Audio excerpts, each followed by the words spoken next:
তোমরা শুনতে পাচ্ছ? স্যার,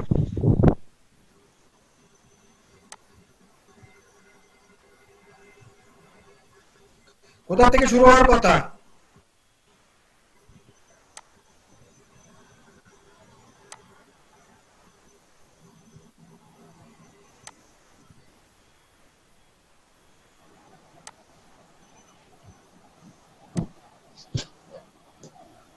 মনে নাই?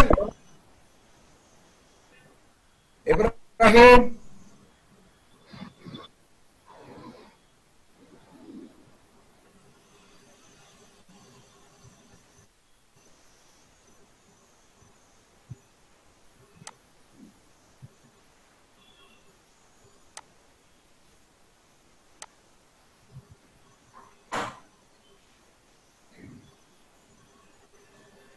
ওয়ালাইকুম আসসালাম। মানিক, তোমাকে যে একটু আসতে হয়, বলতেছি তোমাকে যে একটু আসতে হয় আমার এখানে। এই যে গরম শান্তি পানি পড়তেছে, আমার উপরে কিছু আসছে নিচে দিয়ে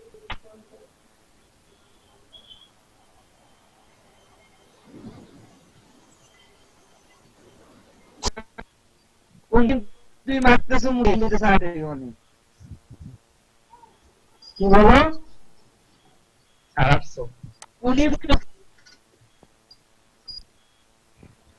বলছি যে আমাদের গতদিন আলোচনা কোন পর্যন্ত শেষ করেছিলাম, আজকে কোথা থেকে শুরু হওয়ার কথা? স্যার এই অনুযুক্ত যারা থেকে শুরু হবে। আচ্ছা, বিসমিল্লাহ নাবদা ওয়া বারাকাতি নাসির।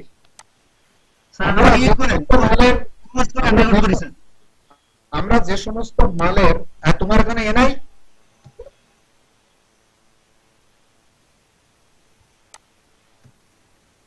তুমি কো-হোস্ট না? স্যার করেননি তো করেন। একদিন করলে দিলে হয় না? না স্যার প্রতিদিন প্রতিদিন বানাইতে হয়। আচ্ছা করো, ওই যে মানে রেকর্ড করো, এখন অলরেডি দিয়ে দিছি কো-হোস্ট। যে সমস্ত মালের যাকাত দিতে হয় তার ভিতরে অন্যতম একটা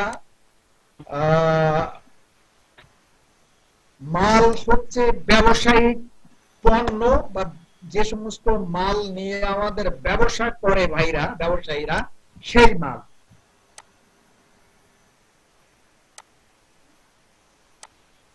যেটাকে ফকিদের পরিভাষায় বলা হয় আরুদ আত-তিজারা।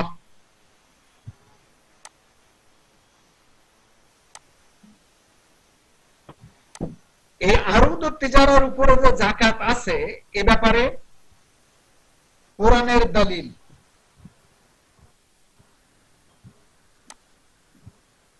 ইয়া আইয়ুহাল্লাযীনা আমানু আনফিকু মিন তাইয়্যিবাতি মা কাসাবতুম। এর অর্থ কি? আনফিকু মিন তাইয়্যিবাতি মা কাসাবতুম, এর অর্থ তোমরা ব্যয় করো কাসাবতুম, যা অর্জন করেছো তার মধ্যে পবিত্র করো। এই পবিত্র উপার্জন, তাইয়্যিবাতুন মা কাসাবতুম, এ ব্যাপারে ইমাম আত-তাবারী রাহিমাহুল্লাহ বলছেন, ইয়ানি মা আনফিকু মিম্মা কাসাবতুম মিনাত তিজারাত। এখানে মিন তাইয়্যিবাতি মা কাসাবতুম এর অর্থ হচ্ছে মা কাসাবতুম মিনাত তিজারা। সুতরাং তিজারাতের মাল খরচ করার আল্লাহ নির্দেশ দিচ্ছেন, অর্থাৎ এই খরচ মানে হলো যে তিজারাতের মালেরা তোমরা যাকাত দাও, এটাই বুঝে কি চাওয়া হয়েছে।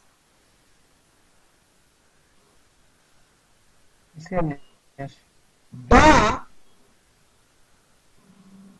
قال عز وجل وفي أموالهم حق للسائل والمحروم।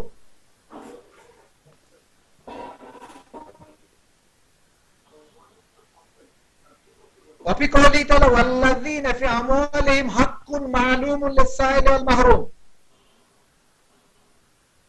এই দুইটি আয়াতে যে আমওয়াল শব্দটি ব্যবহার করা হলো, তাশমালু জামিআল আমওয়াল, আরুদুত তিজারা আয়দান মিনাল আমওয়াল, সুতরাং এই আমওয়ালের ভিতরে আরুদুত তিজারার কথাটাও আছে, সেই হিসাবে আরুদুত তিজারা এটির যাকাত অত্যাবশ্যক।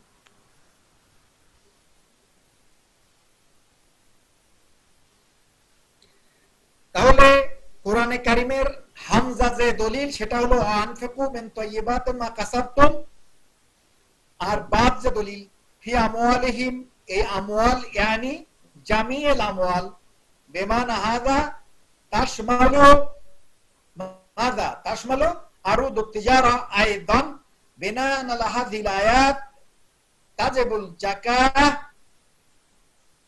আলা আরুদুত তিজারা।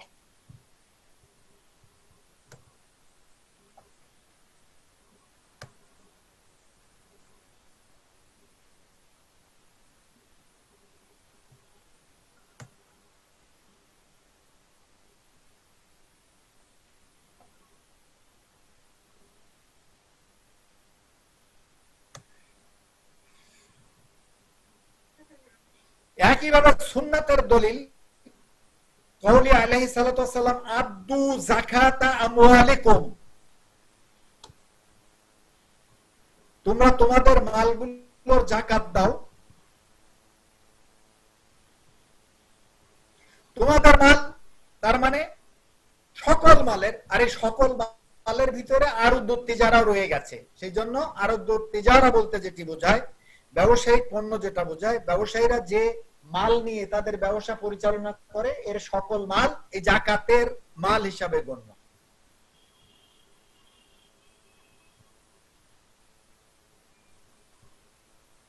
এ পর্যন্ত বোঝা গেল?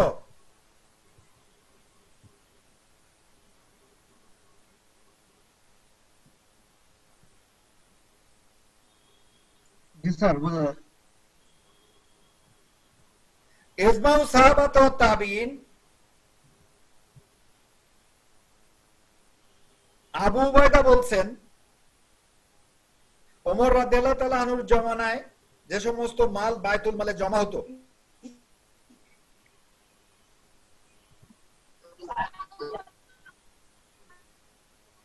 এবং বাতে কাদিয়ে ইবনে আরাবি ইন্না ওমর ইবনে আব্দুল আজিজ কাতাবা ইয়াখুযু যাকাত মিনাল আরুদ,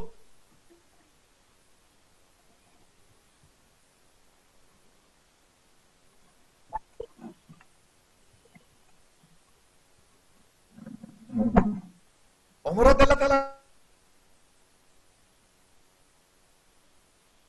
মানে ওমর ইবনে খাত্তাব এবং ওমর ইবনে আব্দুল আজিজ, এই দুটি যুগে আরুদুত তিজারার উপর থেকে যাকাত আদায় করা হতো, এমনটি সাহাবারা করেছেন। এই জন্য এখানে বলা হয়েছে যে ফিহে ইজমাউ সাহাবা আলা আরুদুত তিজারা মিন আমওয়ালিজ যাকাত। তাহলে কোরআনের থেকে আমরা দুইটা বা তিনটা আয়াতের দলিল দেখেছি, রাসূলুল্লাহ সাল্লাল্লাহু আলাইহি ওয়াসাল্লামের সুন্নাত দেখলাম, যাকাত দিতে হবে। আর এটা তো আমরা জানি যে এটা দাম হিসাব করে 2.5% যাকাত, এটাই হলো দেওয়ার নিয়ম এবং সেটাই দিতে হবে।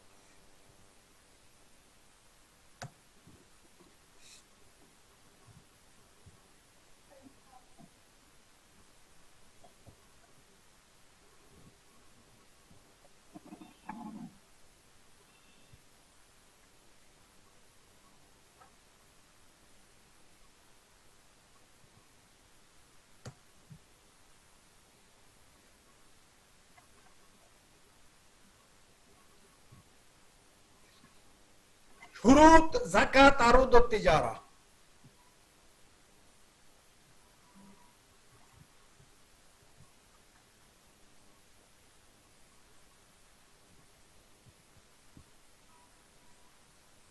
প্রথম শর্ত হচ্ছে যে তাওয়াফুরুন নিয়াত ওয়াল আমাল, এটাকে ব্যাখ্যা করলে দাঁড়ায় এমন যে এই আরুদুত তিজারার যিনি মালিক, তিনি এটাকে ব্যবসার মধ্য দিয়ে এর মাধ্যমে অর্থ উপার্জন করবেন এই নিয়ত এবং সেই আলোকে সে এটাকে ব্যবসার কাজেও ব্যবহার করতেছে এমনটি হতে হবে।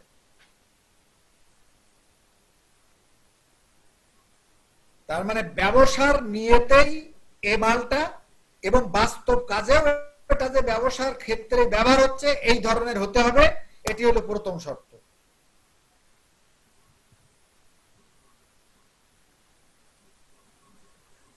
দ্বিতীয় হলো এই যাকাত যিনি দেবেন তিনি এই ব্যবসায়িক পণ্যের নিজে মালিক হতে হবে। এই মালিকানা অর্থের মাধ্যমে কিনে হোক অথবা নিজের পারিবারিক উত্তরাধিকার এবং দান সূত্রে প্রাপ্ত হোক, এটা যে কোনো ভাবেই হোক তার মালিকানা যদি তার প্রতিষ্ঠিত হয়, সেই ব্যবসায়ী পণ্যের উপরে তাকে অবশ্যই যাকাত দিতে হবে।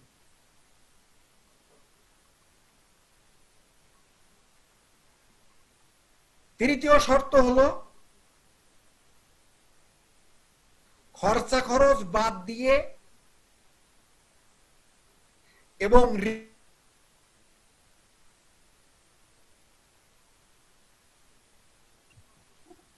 সাহেবের নিসাব যদি হয়ে থাকে, অর্থাৎ 85 গ্রাম স্বর্ণ এর মানের যদি হয়ে থাকে আর 595 গ্রাম রৌপ্যের মানে বা তার মূল্যমানের যদি হয়ে থাকে, তাহলে তার উপরেই যাকাত ওয়াজিব। অর্থাৎ ব্যবসায়িক পণ্য যেটা আছে এই পণ্যের যিনি মালিক তিনি সাহেবের নিসাব হতে হবে।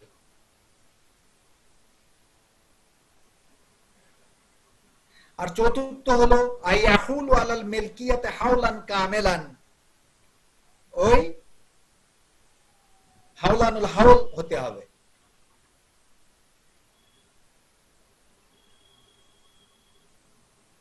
তাহলে একটা হলো কি ব্যবসায়িক পণ্য ব্যবসা হিসেবে ব্যবহার হতে হবে, এটা হলো 1 নম্বর শর্ত।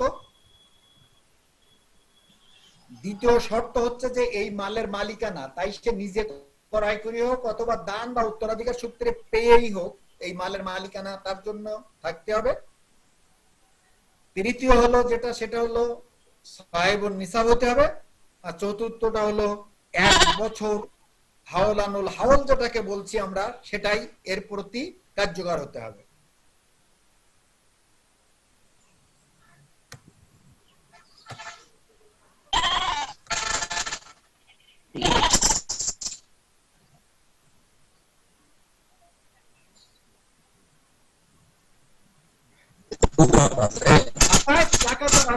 যারা আমরা এটাকে আলোচনায় নিয়ে আসতে চাচ্ছি না, এটা খুব একটা আমাদের জন্য গুরুত্বপূর্ণ না।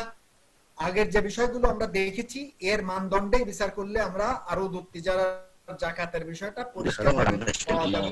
এটাই সেজন্য আমরা এখানে পড়ার চেষ্টা করতেছি না। এটাকে যদি তোমরা এমনি দেখতে চাও দেখে নিও, আমরা এখানে পাঠ হিসাবে এটাকে করছি না।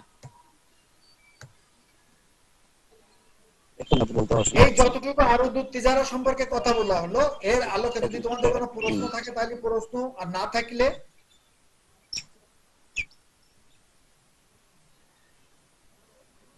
পরবর্তী আলোচনা হবে আমাদের আল মাহসুলাত আজ-যারাইয়া।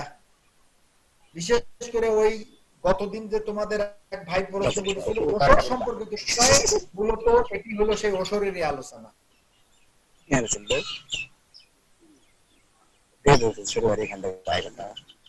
যাকাত আল মাহসুলাত আজ-যারাইয়া।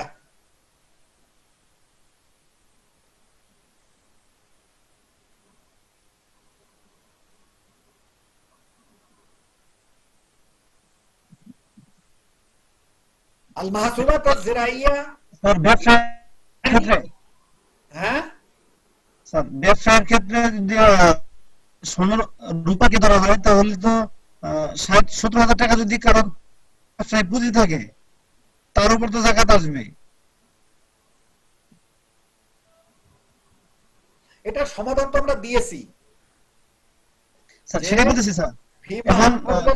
ফিমা আনফাউডাল ফুকারা, এটা রৌপ্যকেই আমরা মানদণ্ড ধরেই এটাকে বুঝাইতে চাচ্ছি। সুতরাং তুমি যেটা বললে ওটাই, যদি কেউ এটাকে না মেনে স্বর্ণেরটা যদি হিসাব করতে চায় আর আল্লাহর কাছে যদি সে বুঝাইয়ে আল্লাহ রাব্বুল আলামিনকে যদি বুঝাইয়ে সে যদি তার উপরে অর্পিত এই যে দায়িত্ব থেকে সে রেহাই পায়, আলহামদুলিল্লাহ।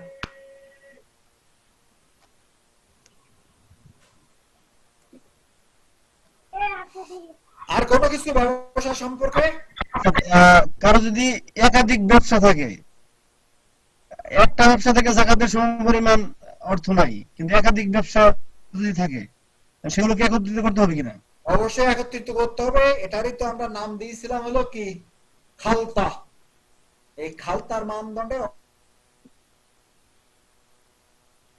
অবশ্যই একত্রিত করেই তার ব্যবসা করতে হবে। এই ব্যবসা করতে মানে একত্রিত করে তার ব্যবসায়িক পণ্য ধরতে হবে এবং সেই মাপকাঠিতেই তার জাকাত দিতে হবে।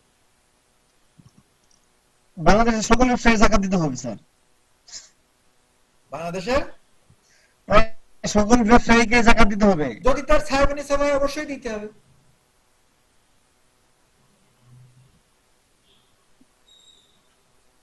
যে কোনো ব্যবসায়ী তার মাল যদি সাহেব নিসাব পরিমাণ হয়, এই মালের মূল্য, তাহলে অবশ্যই জাকাত দিতে হবে। জি স্যার।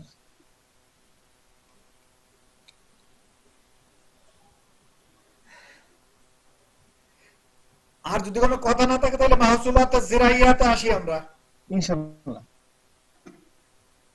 ইনশাআল্লাহ।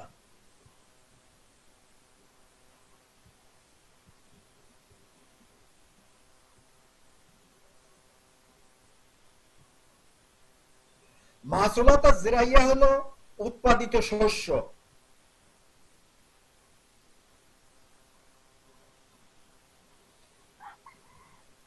ডিসপ্লেতে দেখো ব্র্যাকেটের ভিতরে লেখা আছে কুল্লু মা আখরাজাতিল আরদ,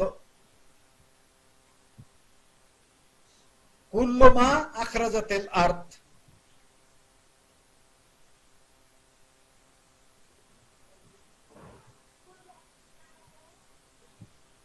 তো আপাতত কোরআনের এই আয়াত কুল্লু মা আখরাজাতিল আরদ আমরা মনে করলেও আখরাজাতুল আরদের ভিতর থেকে যে সমস্ত পচনশীল পণ্য আছে তার উপরে যাকাত নেই। পচনশীল মানে কি? যেমন ধরো বেগুন পচে যায়, এর যাকাত দিতে হবে না। একজন লোক আম চাষ করে, আম পচে যায়, যাকাত দিতে হবে না। মানে যে সমস্ত পণ্য পচে যায় এই পচা জিনিসের উপরে যাকাত নেই। যেটা সংরক্ষণ করা যায় তার উপরে যাকাত আছে, যেটা একটু পরে আলোচনা আসতেও পারে, না আসলেও যেটুকু বলি দিলাম এতটুকুই মনে রাখার চেষ্টা করো। আল মাহসুলাতুজ জিরাইয়া এর যে যাকাত দিতে হবে তার দলিল কি?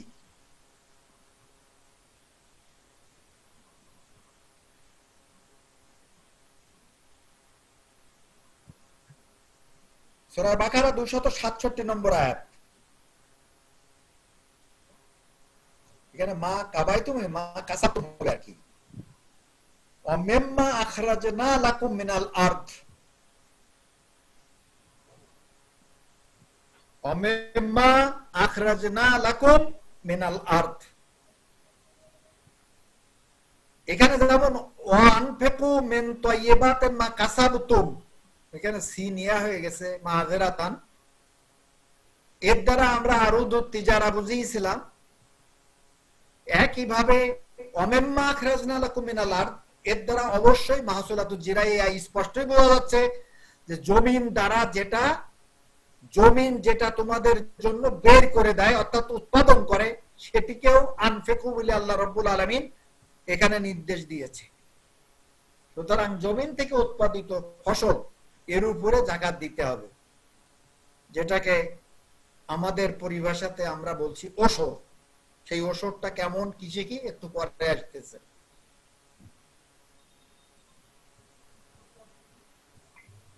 আয়াত বা ওয়াল্লাযী আনশা জান্নাত ইলা আখিরিল আয়াত, এখানে শেষেতেই দেখো ওয়াতু হাক্কাহু ইয়াউমা হাসাদে। আল-আনাম 141 আয়াতের শেষ অংশটুকু দেখো, ওয়াতু হাক্কাহু ইয়াউমা হাসাদে। আল্লাহ বিভিন্ন জাইতুন, রুম্মান, নাখল, এই ধরনের বিশেষ বিষয়ে আলোচনার পরে সে বলতেছেন যে যেদিন এই শস্য সংগ্রহ করা হবে সেদিন এর হক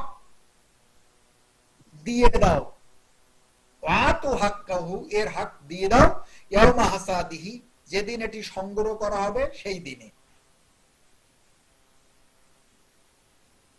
কোরআনে কারিমের যাকাত সংক্রান্ত আয়াতগুলো ওয়াতু যাকাহ, ওয়াতু যাকাহ এমনটি।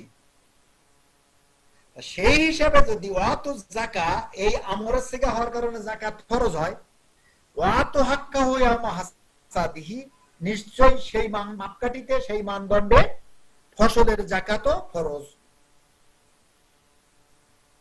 এজন্য এখানে বলা হচ্ছে ওয়াকালাল মুফাসসিরুন আন্নাল মুরাদা বিল হাক্কি হুয়া যাকাত ওয়াতু হাক্কাহু, ইয়ানি ওয়াতু যাকাতা ইয়াউমা হাসাদিহি। সুতরাং কোরআনের স্পষ্ট আয়াত দ্বারা প্রমাণিত যে উৎপাদিত ফসলেরও যাকাত দিতে হবে।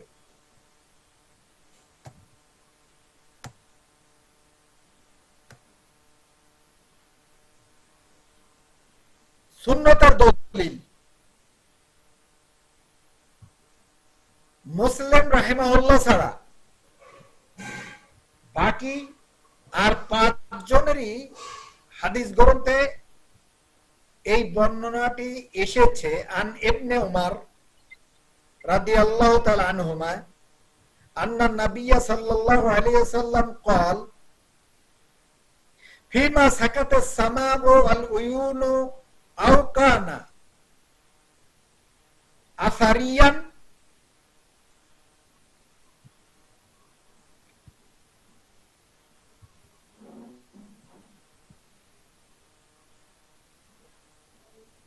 আও কানা বা'লাল উশরি ওয়া ফিমা সুকিয়া বিন-নাদহ নিসফুল উশর। আসমানের পানি, ঝর্ণার পানি এবং জমিন এত বড় সিক্ত যে সেখানে কোনো সেচের প্রয়োজন হয় না, এই ধরনের জমিতে যদি কোনো শস্য উৎপাদন হয় তাহলে ওশর দিতে হবে, মানে 10 ভাগের 1 ভাগ। আর এর দ্বারা অর্থাৎ হলো যে যদি এটাকে সেচ দিয়ে শস্য উৎপাদন করতে তাহলে নেসফে ওশর, 20 ভাগের 1 ভাগ। এই হাদিস স্পষ্ট, আসমানের পানি, ঝর্ণা ধারা আর মাটি যদি ভিজা থাকে, যে ভিজার কারণে সেচ না দিয়ে উৎপাদন হয়, এই ধরনের ফসলের 10 ভাগের 1 ভাগ। আর যদি সেচ দিতে হয় তাহলে তার নেসফে ওশর অর্থাৎ 20 ভাগের 1 ভাগ অবশ্যই যাকাত দিতে হবে।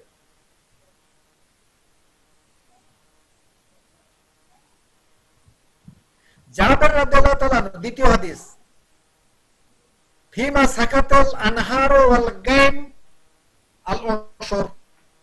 গায়ম মানে কি?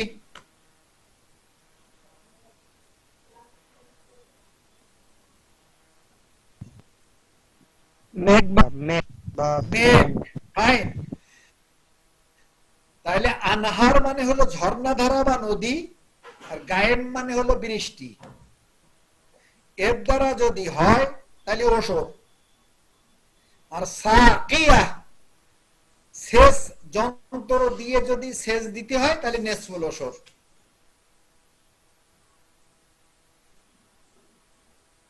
এই হাদিসেও নির্দেশ করে যে ওশর আমাদেরকে দিতে হবে।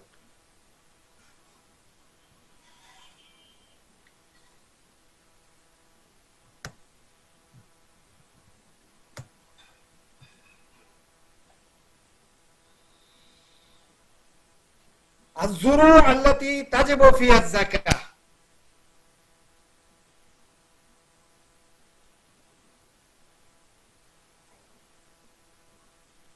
একটু আগেই যেটা বলতেছিলাম ফিমা আখরাজাতিল আরদ, তার মানে কি সকল উৎপাদিত শস্যের উপরেই কি যাকাত? এ ব্যাপারে এখানে ইখতিলাফ। ওমর ইবনে আব্দুল আজিজ, আবু দাউদ আয-যাহিরি মুজাহিদ, হাম্মাদ, দাউদ আর-নাখি এবং আবু হানিফা আল্লাহ ইয়ারহাম আলাইহিম জামিয়ান, তাদের কাছে জমিনে যা কিছু উৎপাদিত হবে সকল কিছু যাকাত দিতে হবে। কেননা কোরআন এবং সুন্নাতে তাদের ভাষায় ফিমা আখরাজাতিল আরদ এটা বলা হয়েছে, সুতরাং এর থেকে কোনো কিছু বাদ যাওয়ার কথা নয়, সকল উৎপাদিত শস্যের উপরে যাকাত ফরজ।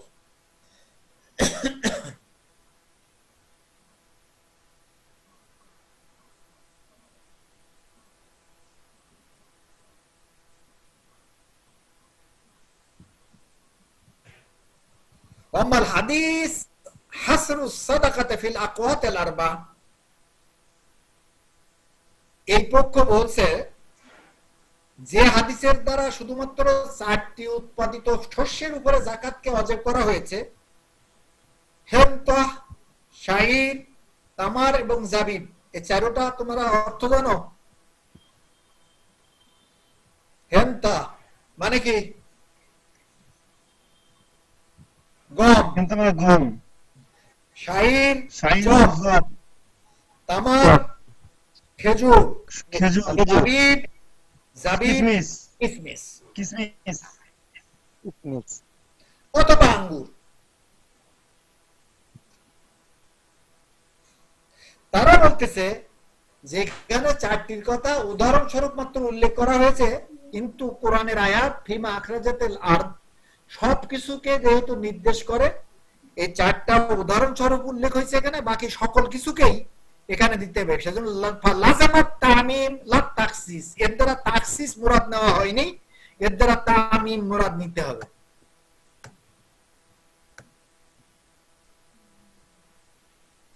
নেসাব কতটুকু?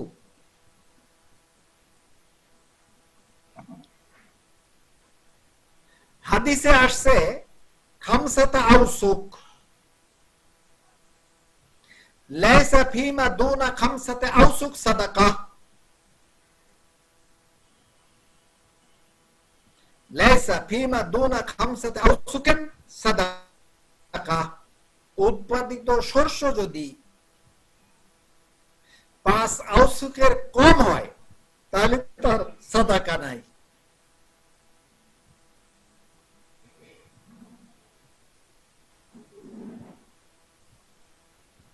এই 5 আউসুক হচ্ছে 653 কিলোগ্রাম।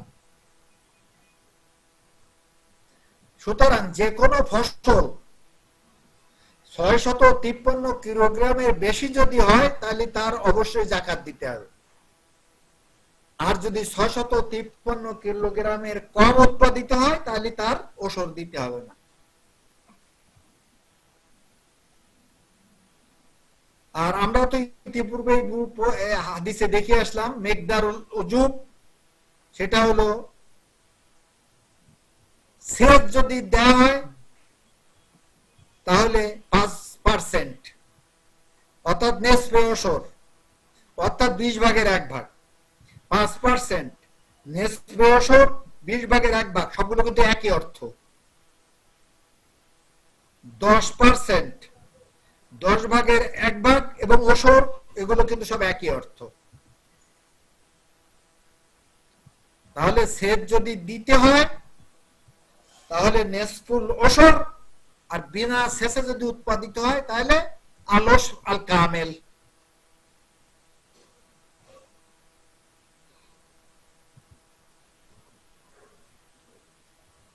হ্যাঁ, কোন প্রশ্ন আছে এই পর্যন্ত?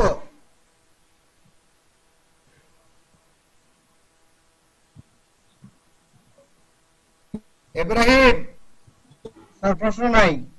প্রশ্ন নাই। এখন এই পর্যন্ত হাদিস যা দেখলাম সে আলোকে তোমরা তোমাদের উৎপাদিত জমিতে যে ফসল হয় তার উপরে কি তোমরা ওসর দাও কিনা? ওই জমি নিয়ে আমার একটা আছে।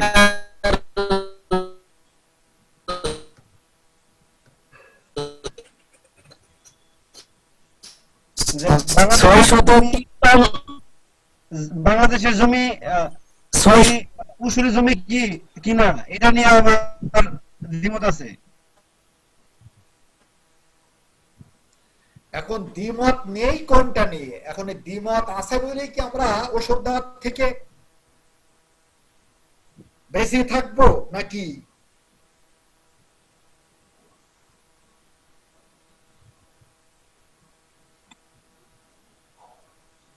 ইব্রাহিমের এই যে কথা, তারই সূত্র ধরেই আমরা আগাই। এখানে আল আরাদি নুরান,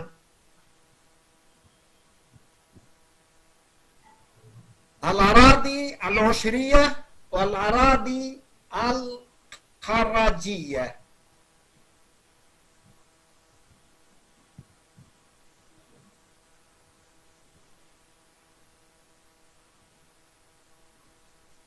জমি হচ্ছে দুই প্রকারের, একটা হলো ওসরি জমি আর একটা হলো খারাজি জমি।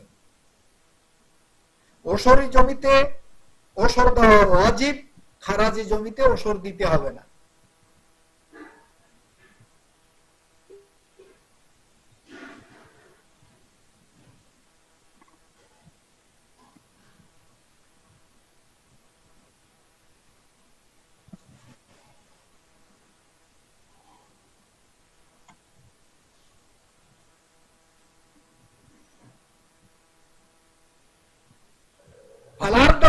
এবার এখান থেকে খেয়াল করো, ইব্রাহিম যেভাবে ফাঁকি দিয়ে আসতেছে দরিদ্রদেরকে ওসর না দিয়ে, এখানে খেয়াল করলে বোঝা যাবে। আরদুল আরবে কুল্লুহা ওশরিয়া, আরবের যত জমি আছে সব ওসরি জমি। ওয়া কুল্লু আরদিন আসলামা আলাইহা আহলুহা তাওয়ান ফাইন্নাহা তাকুনু ওশরিয়া। কোন জমিনের বা কোন ভূখণ্ডের মালিকেরা যদি তাওয়ান মানে কি আনুগত্য হয়, ইচ্ছা করে, তাদেরকে জোর করে নয়, ইচ্ছা করেই যদি তারা ইসলাম গ্রহণ করে থাকে, তাহলে তাদের সকল জমি ওসরি জমি।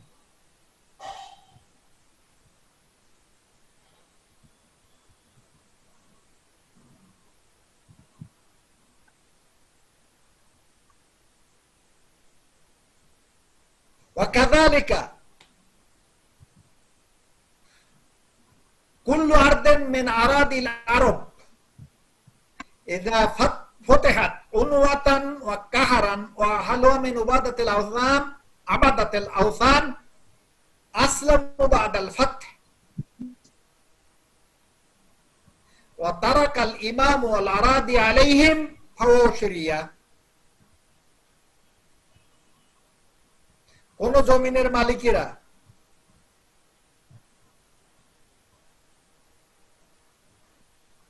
তাদেরকে জোর করে, অর্থাৎ তারা অমুসলিম ছিল,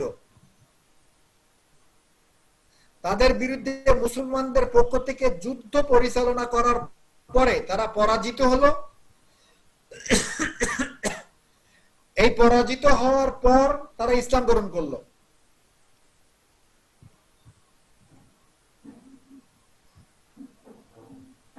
ইসলামী রাষ্ট্র যদি তাদের এই জমিকে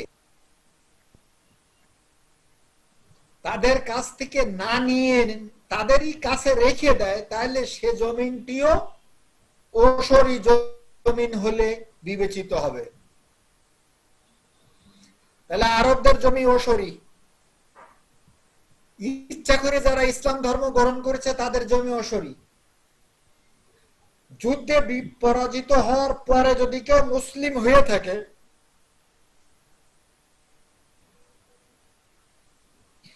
আর মুসলিম রাষ্ট্রের গভর্নর সেই জমি যদি তাদের অধীনেই চাষবাসের জন্য দিয়ে রাখে, সে জমি ওসরি।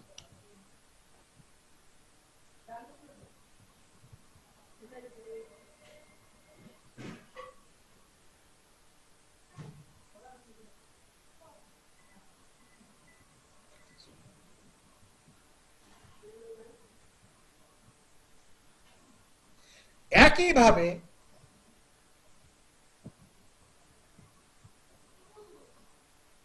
ইমাম যদি বিজিত কোন এলাকার জমি সৈনিকদের মাঝে বিতরণ করে দেয়, ওই জমিতে উৎপাদিত ফসল সেটাও ওসর দিতে হবে এবং ওই জমিন ওসরি জমি।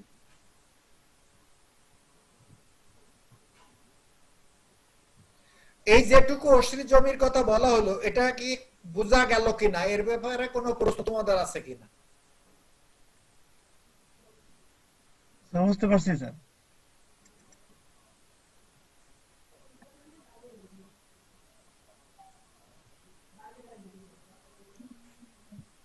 আমরা খারাজি জমি বলতে যেটা বুঝাচ্ছি সেটি হচ্ছে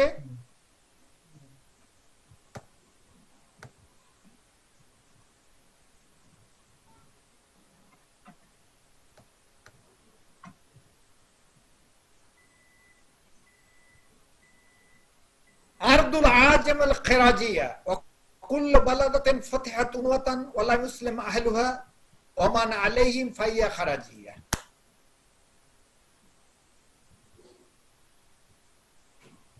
কোন এলাকা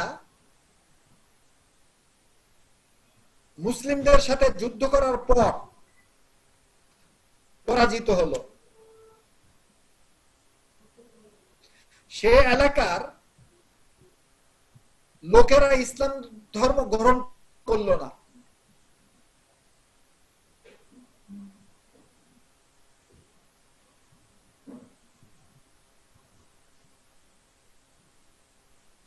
অথবা কোন দেশ জিজিয়া দেওয়ার শর্তে সন্ধি স্থাপন করলো মুসলিম রাষ্ট্রের সাথে, ওই অঞ্চলের যে জমি, এ জমিও খারাজি জমি। তার অর্থ হলো কি, পরাজিত এলাকার জমি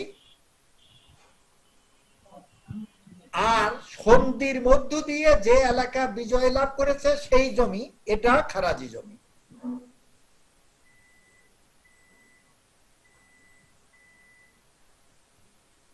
বাংলাদেশের জমি এখন তাহলে কি? আমরা এই বাংলাদেশের জমি খারাজি না ওসরি, এটাকে বোঝার জন্য আবার ওসরের কাছে একটু ফিরে যাই।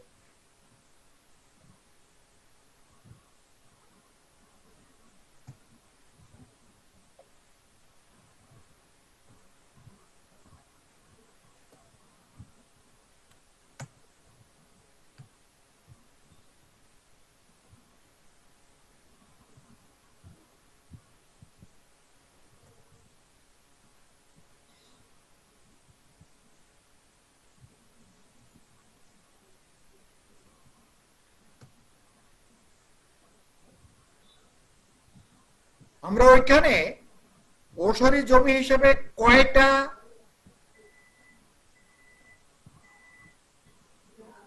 ভাগ বা কয়টা পয়েন্ট নির্ধারণ করেছি?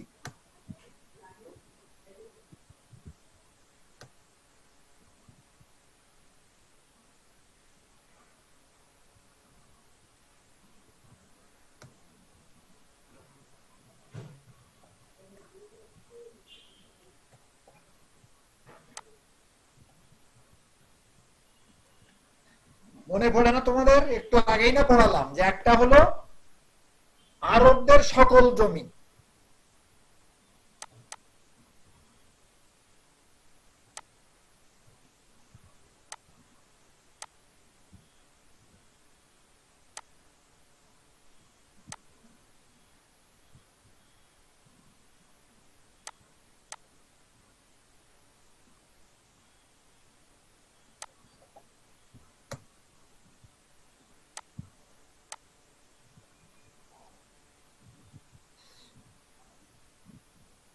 দ্বিতীয় হলো যেটা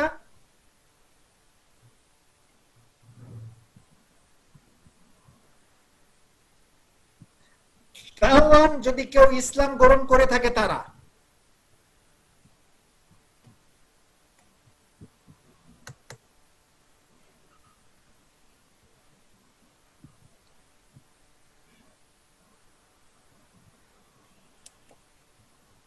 তৃতীয় হলো যে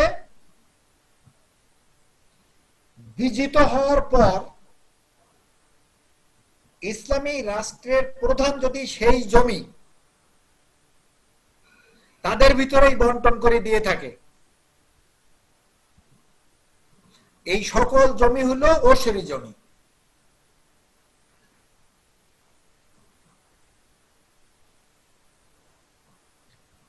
বাংলাদেশের জমি একটু আগে যে খারাজি জমির যে আমরা সূত্র দেখলাম,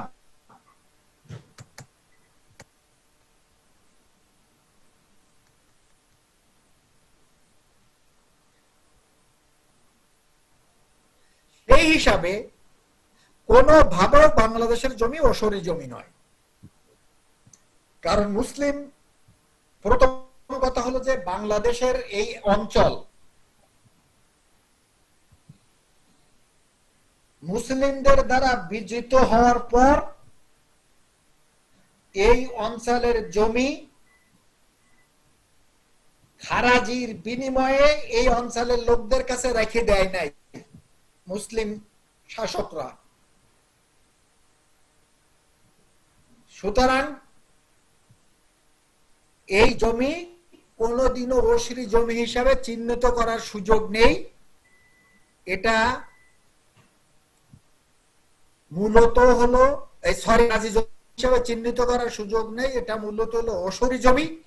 সেই জন্য বাংলাদেশের যে কোনো বিনিময়ে এটাকে কেউ যদি খারাজি জমি বলে এটাকে যাকাত দেওয়া বা ওসর দেওয়া থেকে বিরত থাকে, তাহলে এটি সঠিক নিয়ম মানা হচ্ছে না।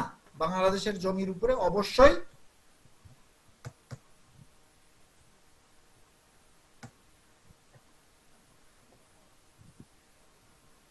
ওসর দিতে হবে। ওই পৃষ্ঠাটা ডিসপ্লে হচ্ছে না কেন বুঝতেছি না, ওইটাকে একটু ডিসপ্লে করতে পারলে সুবিধা হতো। দেখি,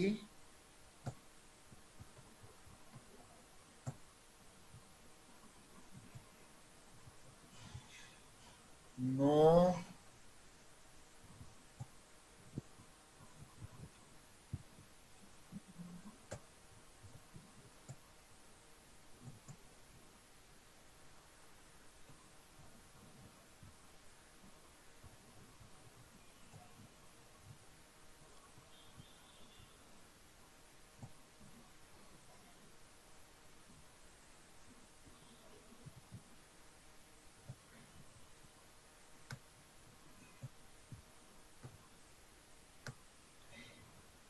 এই যে দেখো,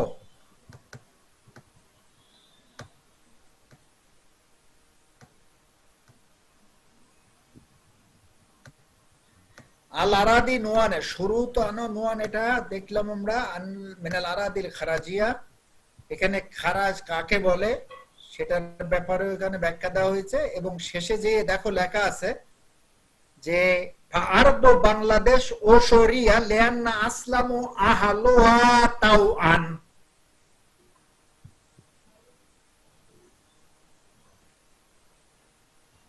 বাংলাদেশের লোকেরা মুসলিম দায়ীদের দাওয়াত পেয়ে ইসলাম গ্রহণ করেছে, এটা বিজিত হওয়ার কারণে তারা ইসলাম গ্রহণ করেনি। সুতরাং এদের জমি ওসরি জমি। হাজি নোক্তা নোক্তা তু সানিয়া, দাদা বা দাদার পিতা তারা যদি বিজিত হয়ে থাকে মুসলিম বাহিনীর কাছে, তাহলে তাদের আমলে ওই জমি যদি ওসরি না হয়ে খারাজি হয়, গুড। কিন্তু তাদের পরের প্রজন্ম যদি ইসলাম গ্রহণ করে থাকে এমনিতেই, তাহলে ওই জমির উত্তরাধিকার হওয়ার কারণে ওটা তখন খারাজি জমি থাকবে না, তখন ওসরি জমি হয়ে যাবে। সেই হিসাবে বাংলাদেশের যে জমিগুলো আছে, তাদের পরদাদা বা পরদাদার পরদাদারাও যদি বিজিত হয়েই তারা তাদের জমির খারাজ দিত, সেই হিসাবে যদি খারাজি জমি আমরা বলিও, তাহলে তাদের মারা যাওয়ার পর পরবর্তীতে উত্তরাধিকার যেহেতু মুসলমানেরা হয়েছে, সুতরাং সে জমি এখন ওসরি জমি। তৃতীয় আরেকটি কথা, সেটা হলো এই, যে জমির খারাজ দিতে হয় সে জমির কেন ওসর দিতে হয় না? এর উত্তর হচ্ছে, ওসরের যে পরিমাণ আর খারাজের যে পরিমাণ তুলনামূলকভাবে দেখলে দেখা যায় যে খারাজের পরিমাণ ওসরের চেয়ে বেশি। একই জমিনের উপরে দুইবার করে কর ধার্য করা, একবার হলো খারাজের নামে আর একবার ওসরের নামে, এটা ইসলামের দৃষ্টিতে জুলুম। সেই জন্য খারাজ অঙ্ক যেহেতু বেশি, সেই জন্য তাদেরকে আর ওসর দিতে হবে না। বাংলাদেশে আলেমরা কেউ কেউ বলতে চায় এখানে যে আমরা খাজনা দেই, এটাকে খারাজ বলে চালাই দিতে চায়। তোমরা জানো কিনা জানি না, বাংলাদেশে 25 বিঘা জমির খাজনা এমনি মাপ।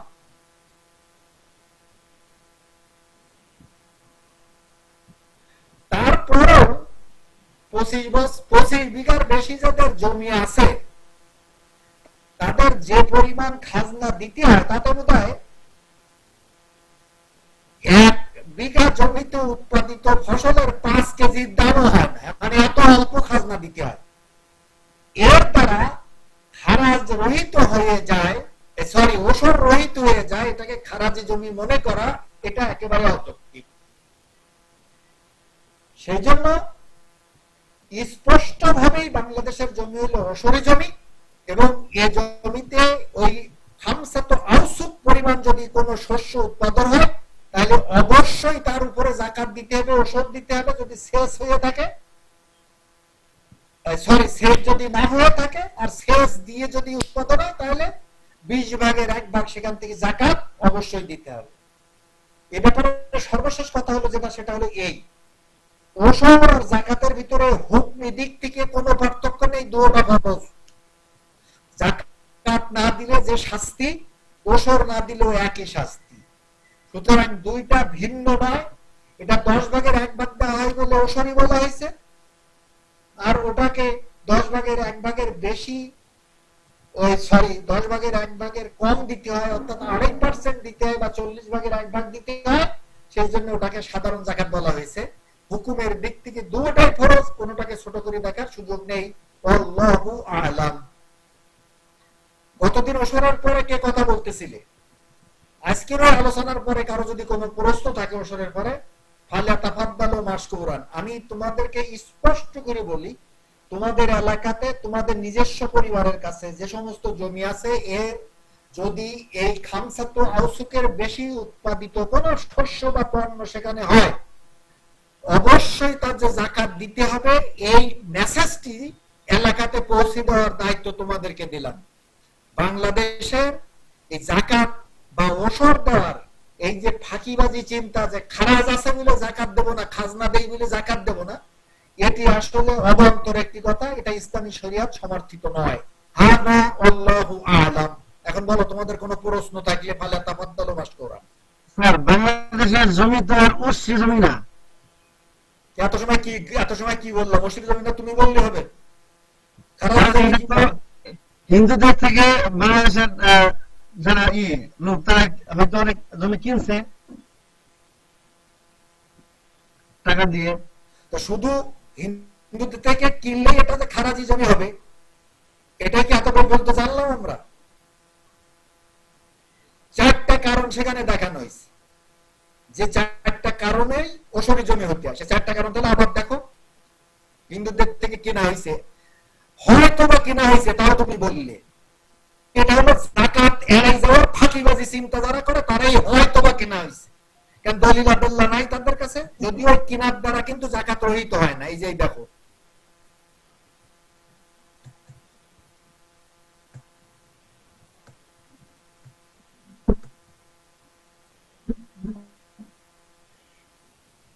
আরদুল আরব মান আসলামা তাওয়ান মান ফতেহাত অনুয়াতান ইসলামী রাষ্ট্রের ইমাম তাদের কাছে সেই জমি রেখে দেয়, আর ওই জমি যদি মুজাহিদদের ভিতরে বিলি করে দেয়। বাংলাদেশের জমি এই 4 প্রকারের বাহিরে কোন প্রকারের তুমি মনে করি এটাকে অসুরি জমি বলবা না, সেটা বলো দেখি। হিন্দুর কাছ থেকে কিনলে হবে না কেন?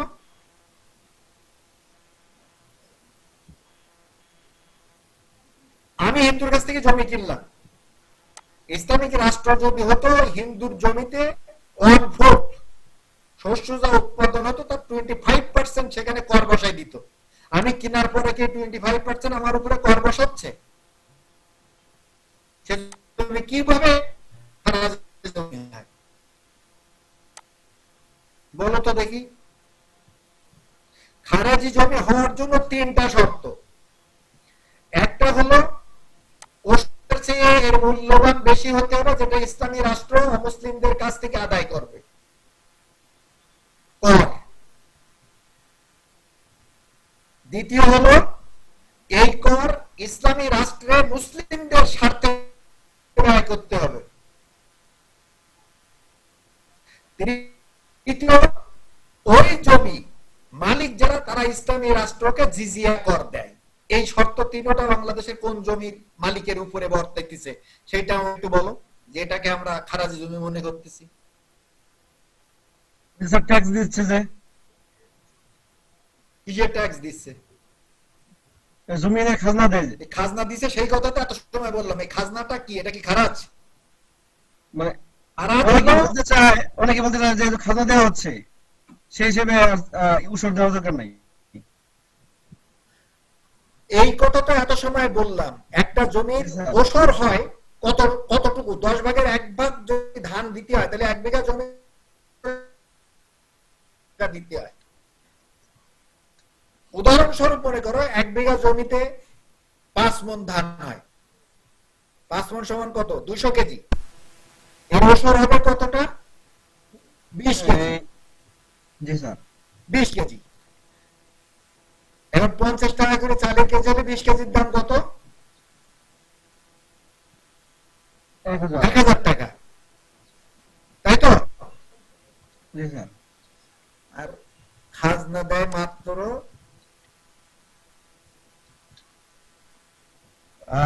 আগে তো আনায়, এখন বোধহয় খুব বেশি হলে 5 থেকে 7 বা 10 টাকা করে খাজনা 1 বিঘা জমির। 200 মানে কোথায় 1000 টাকা, কোথায় 10 টাকা, 15 টাকা, 20 টাকা, বা আমরা ধরে নিলাম এটা কাজ জোরে 100 টাকা সমান হলো। খারাজ এর অন্যতম শর্ত যে ওসরের যে পরিমাণ টাকা হবে তার থেকে বেশি হতে হবে এবং তারা জিজিয়া করের আওতায় থাকতে হবে। আমাদের বাংলাদেশের মুসলমানরা কি জিজিয়া কর দেয় নাকি ইসলামিক রাষ্ট্রকে? না স্যার। তাহলে এই ট্যাক্সের দ্বারা, এই খাজনার দ্বারা আমরা কিভাবে এটাকে ওসরি জমিকে এখন খারাজি জমি মানে ফেললাম? মুসলিম রাষ্ট্রে মুসলিমকে যে টাকা দিতে হয় এটা কোনোদিনও খারাজ নয়। মুসলিম রাষ্ট্রকে মুসলিম যদি কোনো ট্যাক্স দেয় এটা কখনোই খারাজ নয়, কারণ সে জিজিয়া দেনেওয়ালা নয়। সেই জন্য এই মানদণ্ড ঠিক করে বাংলাদেশের জমিকে খারাজি জমি বলার কোনো সুযোগ ইব্রাহিম নাই। এটা দরিদ্রকে ঠকানো হচ্ছে মাত্র। কারো কোনো প্রশ্ন আছে নাকি? সুলেমান স্যার ক্লাস নেবে আজকে?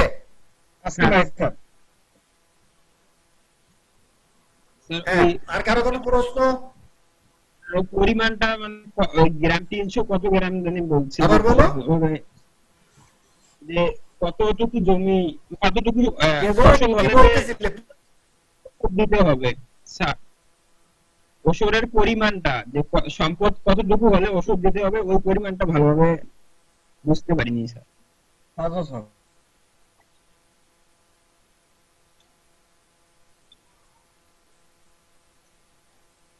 জি স্যার।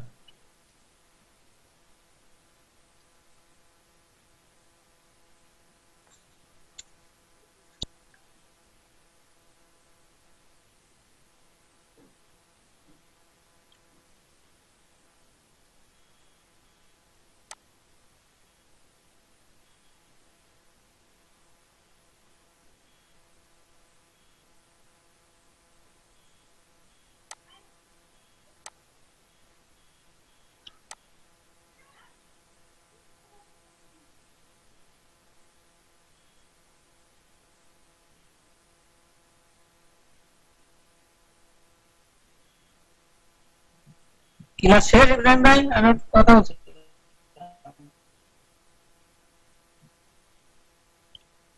হ্যালো মেনহাজ ভাইয়া, ভাইয়া ক্লাস শেষ? মোট শেষই। ক্লাস শেষ? স্যারকে তো দেখতেছি না। আর নেই বুঝে নাই? ইব্রাহিম ভাই, হ্যাঁ, আর নেই এখন। স্যার তো ওই নেই। পরিমাণটা মোটামুটি 500 ছক খমসা তো আছে না? ফিমা মানে সাকাতের আমাদের ওটা হিসাব করে লাগবো। ওটা ওই অসুবিধে ইব্রাহিম ভাই ক্লাস স্যার তো আছে, স্যার দেখতেছে আছে।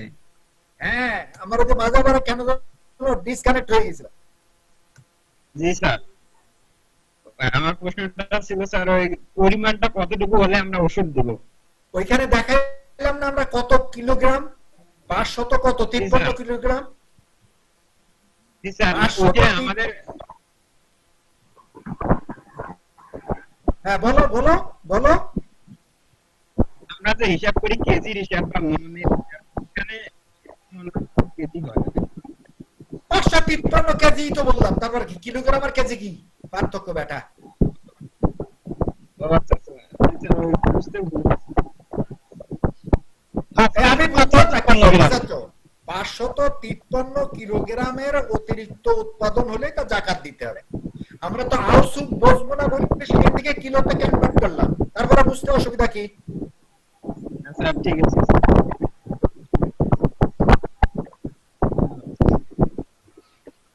হ্যাঁ, আর কারো কোনো কথা আছে?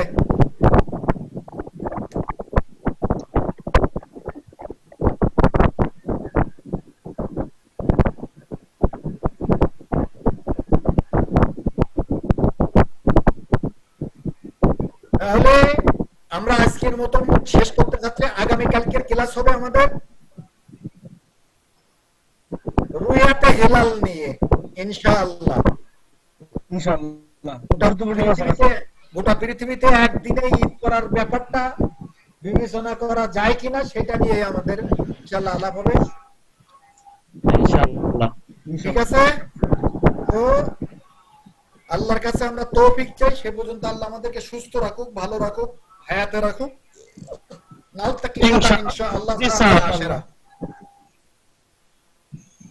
ইব্রাহিম, তুমি কালকে আমাকে ক্লাস নেওয়ার কথা মনে করে দিলে না কেন? স্যার মনে করছি আপনি ক্লাস নিবেনই, কারণ এই অতীত থেকে শিক্ষা নিচ্ছি স্যার। হ্যাঁ, অতীতের মাধ্যমে বুঝতে পারছি আপনি স্মরণ না করে দিলেও নেন শনিবারে, এই জন্য। জাযাকাল্লাহ খায়ের। এখন দোয়া করো যাতে স্মরণ থাকায়, ভুলে যাতে না যায়। ভুলে না গেলে তো কোনো সমস্যা নেই। তাহলে ইলা হাদাল হাদ ইনশাআল্লাহ। বারাকাল্লাহু ফিনা ওয়া ফিকুম জামিআন। আসসালামু আলাইকুম ওয়া রাহমাতুল্লাহ। ওয়ালাইকুম আসসালাম। ওয়ালাইকুম আসসালাম ওয়া রাহমাতুল্লাহ।